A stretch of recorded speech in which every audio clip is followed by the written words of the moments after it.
Prensa, compadre. Como presidente de la República. ¿Cuál es la orden? ¿Cuál es la orden? Por favor, claro, ¿cuál es la orden? Necesito saber, por favor, dígame usted.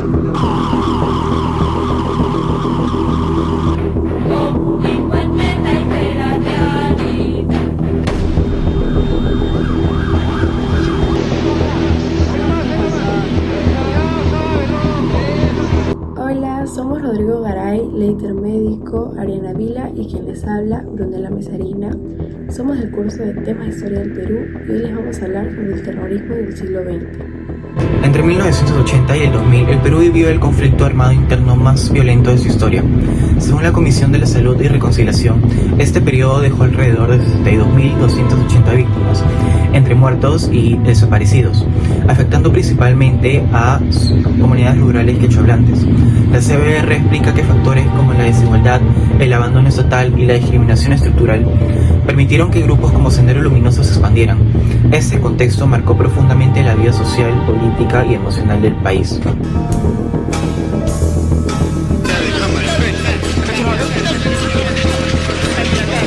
¿Hay más heridos? ¿Qué es esto? Otro. ¿Son los heridos? ¿Son conducidos? ¿Son conducidos? En patrulleros, la situación es realmente dramática. Santo Dios, ¿qué es esto? Los bomberos de inmediato también a la acción. Hay un gran ajetreo policial. Se trata de determinar si hay cargas explosivas. Elegimos la semana 12 porque permite entender cómo la violencia alteró la vida cotidiana y las percepciones de la sociedad peruana. Manrique explica que la violencia política de Sendero Luminoso utilizó el terror como el mecanismo de control, generando miedo, zozobra e inseguridad en toda la población. Esta perspectiva nos ayuda a comprender no solo los hechos violentos, sino también el impacto psicológico y simbólico a nivel nacional. La semana 13 es fundamental porque analiza el contexto previo al surgimiento del terrorismo. Según Clarín, la transición democrática de 1980 ocurrió en medio de frustración social y un vacío de autoridad, que Sendero Luminoso aprovechó para expandirse en zonas rurales donde el Estado no llegaba. La semana 14 también es clave para entender las consecuencias políticas del conflicto. De Gregori muestra que el Estado, especialmente durante el gobierno de Fujimori, aplicó medidas excepcionales, fortaleció el poder ejecutivo y restringió derechos civiles en nombre de la lucha antisubversiva. Eso explica por qué el terrorismo no solo tuvo efectos humanos, sino también un impacto profundo en la democracia peruana. Como causa, el terrorismo no surgió de manera repentina. Respondió a condiciones sociales, económicas y políticas muy profundas. Según Berrueso 2019, la década de 1980 se caracterizó por la hiperinflación, el desempleo, la caída de salarios y un Estado incapaz de cubrir las necesidades de la población. Esta autora señala que Sendero Luminoso aprovechó la ausencia estatal en las zonas rurales, donde predomina la pobreza extrema, la exclusión y la falta de representación política. De esta forma, el terrorismo se alimentó de brechas históricas y de un sistema que no integraba a todos los ciudadanos. Las consecuencias del terrorismo fueron devastadoras en varios niveles. En el plano humano, los testimonios recogidos por la CVR evidencian los daños causados en las comunidades rurales. Abraham Fernández relató cómo su comunidad sufrió de asesinatos, desapariciones y desplazamientos forzados, dejando traumas hasta hoy. Esto demuestra que el terrorismo no solo destruyó vidas, sino también tejidos sociales. En el plano político, Siles Vallejo 2015 explica cómo la respuesta del Estado produjo zonas donde se limitaron derechos fundamentales, se fortaleció el poder ejecutivo y se implementaron juicios sin garantías suficientes. Si bien estas medidas permitieron una lucha contra los grupos subversivos, también delimitaron la democracia peruana. Por ello, una de las principales consecuencias del terrorismo fue el avance del autoritarismo y la erosión del Estado de Derecho. Bueno, a continuación presentaremos dos testimonios de personas que vivieron directamente esta época del terrorismo. Sus recuerdos nos permitirán comprender cómo esto afectó la vida cotidiana de las miles de personas que vivían en esa época. ¿Hubo algún apagón, atentado, coche bomba o hecho violento que haya marcado su vida? ¿Y cómo lo vivió esto? sí hubo. Ellos llegaron con una idea de eliminarnos a las autoridades y lo hicieron en esa época y lo lograron, ¿no? Porque eso era lo que ellos querían,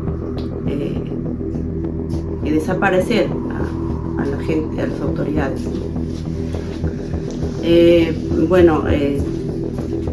Sí marcó mucho en nuestras vidas porque vimos pues incluso estuvo mi padre que me sucedió en ese tiempo y mataron los terroristas y me afectó mucho porque yo estaba muy niña y sí llegaron muy planeados allá ellos. Hubo apagón, reunieron muchos gente del pueblo y bueno, fue muy triste y muy doloroso época, ¿no? En ese tiempo.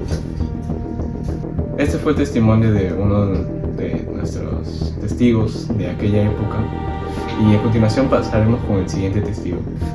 Ahora estamos con el segundo testimonio, al cual le voy a hacer un par de preguntas y pues bueno, ¿usted siente que esto también pues bueno, la seguridad se distribuye de distintas maneras en zonas, por ejemplo, rurales como lo que es a la ciudad? O sea, ¿había una diferencia muy grande entre estas? Lógicamente, la diferencia era bastante, ¿no? Porque en la zona urbana, como en la zona como es la ciudad, sí hubo pues bastante, digamos, en ese sentido la seguridad ciudadana, claro, estaba casi permanente, pero en las zonas rurales obviamente el abandono era casi total, ¿no? Muy pocas veces, bueno, de acuerdo a mi experiencia, muy pocas veces se veía la fuerza policial, la fuerza armada, no había, ¿no? Y eso aprovecharon estas personas que realmente afectaron mucho a todos, no solamente a mí, sino a toda la comunidad. Okay. Bueno, es cierto, esto afectó de gran manera a la población peruana, tanto rural como a los que vivían en la ciudad. Obviamente. Bueno, estos fueron dos testimonios de personas que vivieron la época del terrorismo y cómo esto influyó en cada uno de ellos. Bueno, esto fue todo, muchas gracias. A partir de la información obtenida en la sección de causa y consecuencias y de los testimonios recogidos en las entrevistas, podemos extraer varias conclusiones. Primero, como vimos con Berruezo, el terrorismo surgió en un país marcado por la desigualdad, abandono estatal y crisis económica. Estas causas estructurales explican por qué el conflicto afectó de una manera tan profunda a las zonas rurales. Segundo, los testimonios como los de nuestros entrevistadores y los recogidos por la CBR confirman que las consecuencias humanas fueron devastadoras: miedo, muerte, desplazamiento y heridas emocionales que persisten hasta el día de hoy. Tercero, como señala Siles Vallejos, la respuesta del Estado incluyó medidas que fortalecieron el autoritarismo y debilitaron el Estado de Derecho. Esto muestra que combatir la violencia sin instituciones sólidas puede generar nuevas formas de vulneración. Y en conclusión, creemos que el Perú solo podrá superar definitivamente este periodo si se apuesta por un Estado que respete los derechos humanos, garantice igualdad territorial y reconstruya la memoria histórica para evitar así que un conflicto similar vuelva a repetirse. Muchas gracias.